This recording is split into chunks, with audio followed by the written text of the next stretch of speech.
अस्सलामुअलैकुम, welcome to my YouTube channel. मैं हूँ राफिया हसीन। आज हम डिस्कस करने वाले हैं definition of enzyme.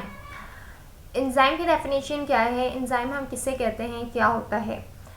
The high amount of activation energy can not be provided by organism itself, therefore they require some facilitators to reduce this activation energy।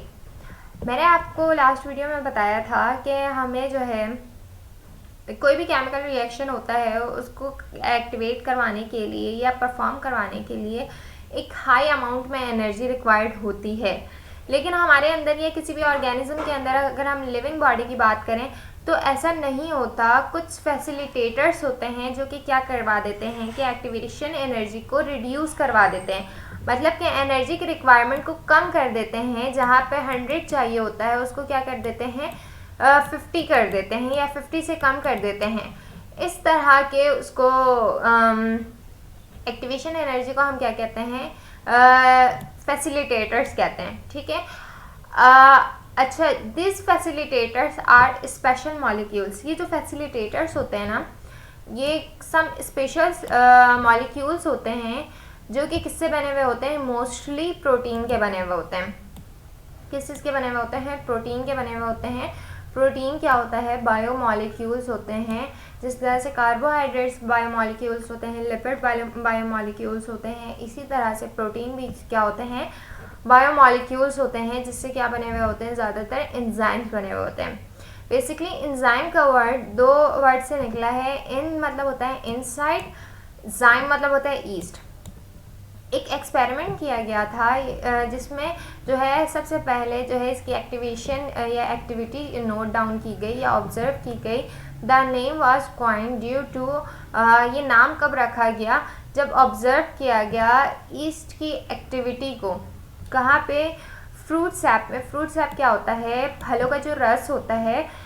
एक process होता है फर्मेंटेशन। फर्मेंटेशन के प्रोसेस में क्या होता है कि हम जो भी फ्रूट होते हैं, फ्रूट के जो रस होते हैं उससे हम अल्कोहल बनाते हैं। उसको सड़ा कर या उसमें ईस्ट ऐड करके क्या करते हैं, उसको अल्कोहल में कन्वर्ट करते हैं। तो वहाँ से नोट डाउन किया गया कि ये जो ईस्ट थे ये एक्टिवेशन को क्या कर रहे थे, बढ़ा रहे थे। तो इस तरह से ये नाम आया एंजाइम का।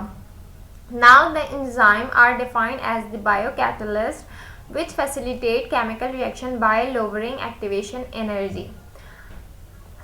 एंजाइम को जो है बायोकैटलिस्ट भी कहा जाता है क्योंकि ये क्या करता है कि एक्टिवेशन एनर्जी को क्या करता है, कम से कम कर देता है किसी भी केमिकल रिएक्शन को करवाने के लिए। कैटलिस्ट का वर्ड हमने केमिस्ट्री में सुना है। कैटलिस्ट क्या होते हैं, बेसिकली कैटलिस्ट वो केमिकल होते हैं जो कि किसी भी रिएक्शन को स्पीड अप कर देते हैं। अगर किसी भी रिएक्शन को होने में 10 मिनट लग रहे थे तो वो रिएक्शन जो है कैटलिस्ट की वजह से 5 मिनट में परफॉर्म हो जाते हैं। इसी तरह से हमारी बॉडी में एंजाइम्स जो होते हैं वो बायोकैटलिस्ट का काम करते हैं। मतलब कि मैंने एग्जांपल दी थी कि कोई भी रिएक्शन हो रहा है उसको 100 जूल एनर्जी चाहिए, केमिकल रिएक्शन हो रहा है, तो ये एंजाइम क्या करता है, उसकी एक्टिवेशन एनर्जी को लो से लो कर देता है और वो केमिकल रिएक्शन जो है हमारी बॉडी में परफॉर्म करवाता है, जिसको हम क्या कहते हैं, एंजाइम कहते हैं या बायोकैटलिस्ट कहते हैं। The action of enzyme allows biological reaction to proceed rapidly. ठीक है। एंजाइम जो है कोई भी रिएक्शन को रैपिडली करवाते हैं at relatively low temperature, come temperature में और कम प्रेशर में। टॉलरेबल जो मतलब कि बर्दाश्त के काबिल हो, उस टेम्परेचर और प्रेशर में जो है एंजाइम क्या करते हैं, एक्टिव हो जाते हैं और अपना वर्क परफॉर्म कर रहे होते हैं। एक चीज़ नोट डाउन करने वाली है, हाई टेम्परेचर में क्या होता है, एंजाइम जो है वो डीनेचर हो जाते हैं या ख़त्म हो जाते हैं, डिस्ट्रॉय हो जाते हैं। तो हाई टेम्परेचर में एंजाइम जो है वर्क नहीं करता। ठीक है। तो हमारी बॉडी का टेम्परेचर ही इतना है कि एंजाइम जो है आराम से क्या कर सकता है, वर्क कर सकता है। अच्छा, अब हम बात करते हैं कैरेक्टरिस्टिक्स ऑफ एंजाइम की। Enzymes are biocatalyst. एंजाइम जो है बायोकैटलिस्ट होते हैं क्योंकि ये क्या करते हैं, किसी भी रिएक्शन को स्पीड अप कर देते हैं।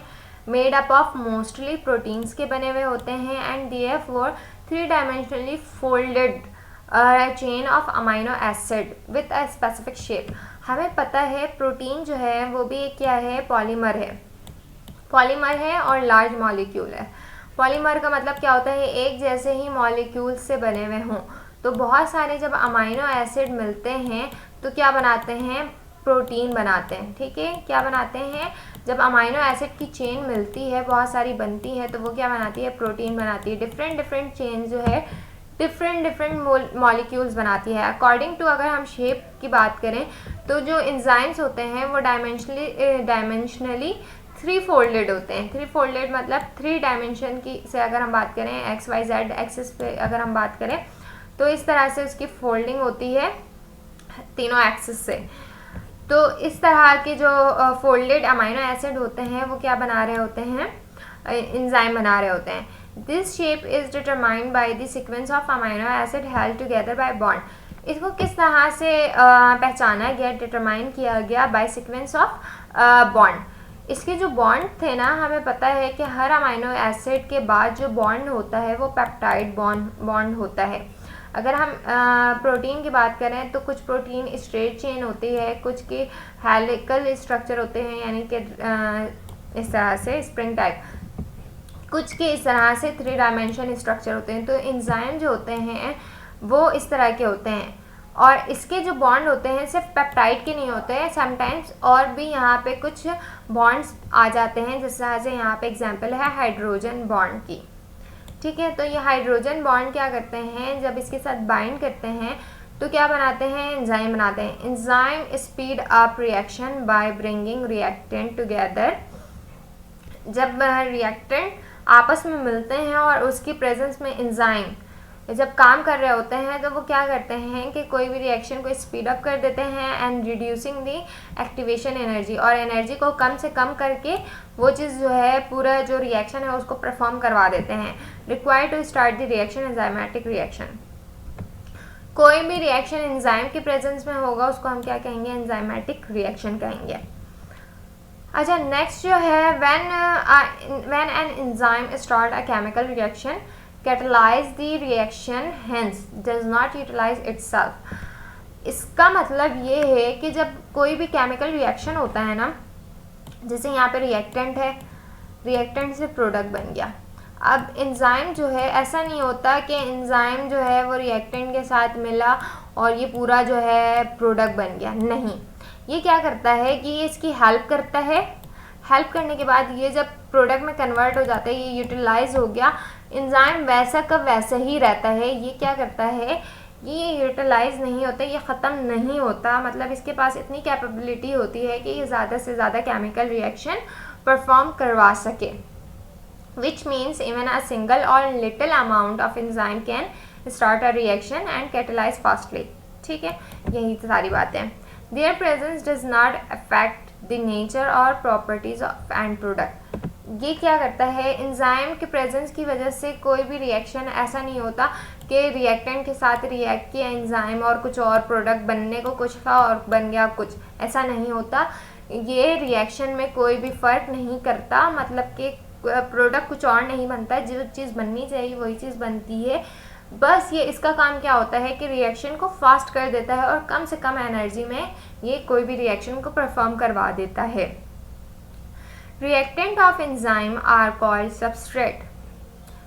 अब ये जो एंजाइम है, ठीक है, ये एंजाइम है, अब इसको जिस मॉलिक्यूल के साथ या जिस स्पेसिफिक साइट के साथ जाकर काम करना है, ये रिएक्टेंट है, ठीक है, इसके साथ जाके काम करना है इस एंजाइम को, तो हम इस रिएक्टेंट को क्या कहते हैं, सबस्ट्रेट कहते हैं। क्या कहते हैं, सबस्ट्रेट कहते हैं। हमने सबसे पहले डायग्राम में देखा था, ठीक है, कुछ इस तरह से एंजाइम बने हुए थे और इसके साथ जब काम कर रहे थे तो ये क्या बना रहे थे, एंजाइम कॉम्प्लेक्स बना रहे थे, एंजाइम सबस्ट्रेट कॉम्प्लेक्स बना रहे थे। तो ये वही सबस्ट्रेट है जो कि रिएक्टेंट है। अब ये रिएक्टेंट क्या करता है, ये रिएक्टेंट कन्वर्ट होता है, जब रिएक्शन हो जाता है तो ये प्रोडक्ट बना देता है। ठीक है, they are very specific in their action हर एंजाइम जो है वो स्पेसिफिक वर्क के लिए होते हैं, सबका अपना अपना एक काम होता है। ऐसा नहीं होता कि एक ही एंजाइम सारे काम करवा रहा है। अगर कोई चीज़ ब्रेक डाउन कर रहा है एक एंजाइम, तो वो दूसरी चीज़ बनाएगा नहीं, उसका एक ही काम होगा कि चीज़ों को ब्रेक डाउन करना है, वो दूसरे और काम नहीं करेगा। तो मतलब कि एंजाइम जो है स्पेसिफिक वर्क परफॉर्म कर रहे होता है, हर एक एंजाइम का अपना अपना एक काम होता है। A single enzyme catalyse only a single chemical reaction, एक एंजाइम एक ही रिएक्शन करवाता है, और a group of related reaction उसी तरह के रिएक्शन करवाएगा लेकिन उसके अपोजिट रिएक्शन नहीं करवाएगा। जैसे मैंने बताया कि अगर किसी का काम है ग्लूकोज को तोड़ना, तो ग्लूकोज को ही वो तोड़ेगा, मतलब जितने भी कार्बोहाइड्रेट्स होंगे वो उसको ही तोड़ेगा। ऐसा नहीं होगा कि वो क्या करेगा, प्रोटीन को भी तोड़ेगा और लिपिड को भी तोड़ेगा, नहीं, वो सिर्फ उससे रिलेटेड चीज़ों को पे ही काम करेगा। A small portion of enzyme where substrate attached with enzyme is called active site। अच्छा, अब ये जो है एंजाइम है, ठीक है, और ये है सबस्ट्रेट, ये यहाँ पे जाके अटैच हो जाता है, ठीक है। सबस्ट्रेट क्या करता है, एंजाइम के इस साइड से अटैच हो जाता है। इस साइड को हम क्या कहते हैं, जहाँ पे ये अटैच होके अपना काम परफॉर्म करता है, उस साइड को हम कहते हैं active site.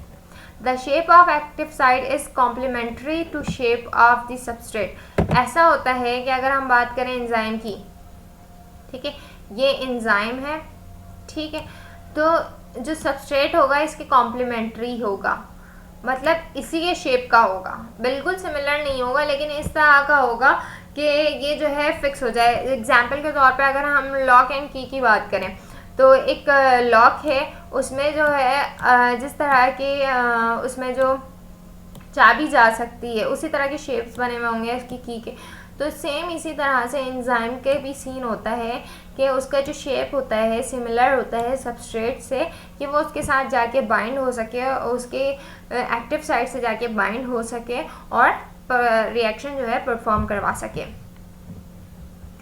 They are sensitive to even a minor change in pH.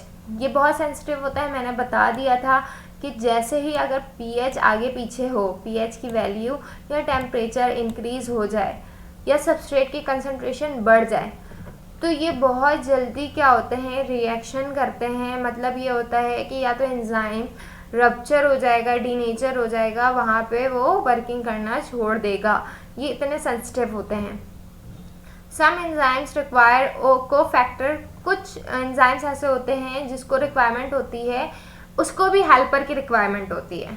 मतलब ये कि वो अकेले काम नहीं करता, किसी को साथ लेकर काम करता है, कोफैक्टर्स के साथ काम करता है। कोफैक्टर्स मतलब कि कोई और भी उसके साथ वर्क करे। अब ये कोफैक्टर्स क्या होते हैं, नॉन प्रोटीन होते हैं, वो प्रोटीन नहीं होते, प्रोटीन नेचर के नहीं होते, कोई अदर सब्सटेंस होंगे, या तो वो ऑर्गेनिक होंगे या इनऑर्गेनिक होंगे।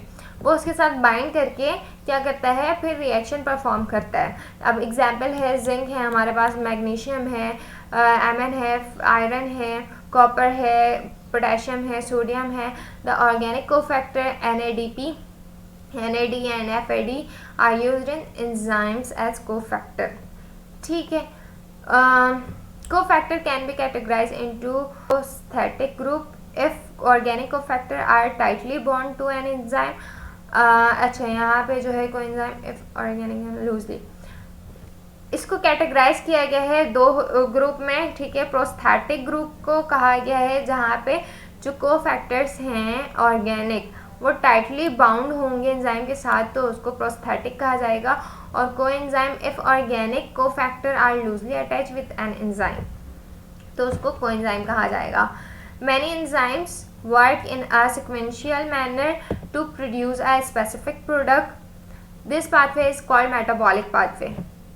जो एंजाइम्स होते हैं वो सीक्वेंस से काम कर रहे होते हैं, ठीक है, एक मैनर में सीक्वेंस से काम कर रहे होते हैं, इसको हम कहते हैं मेटाबॉलिक पाथवे।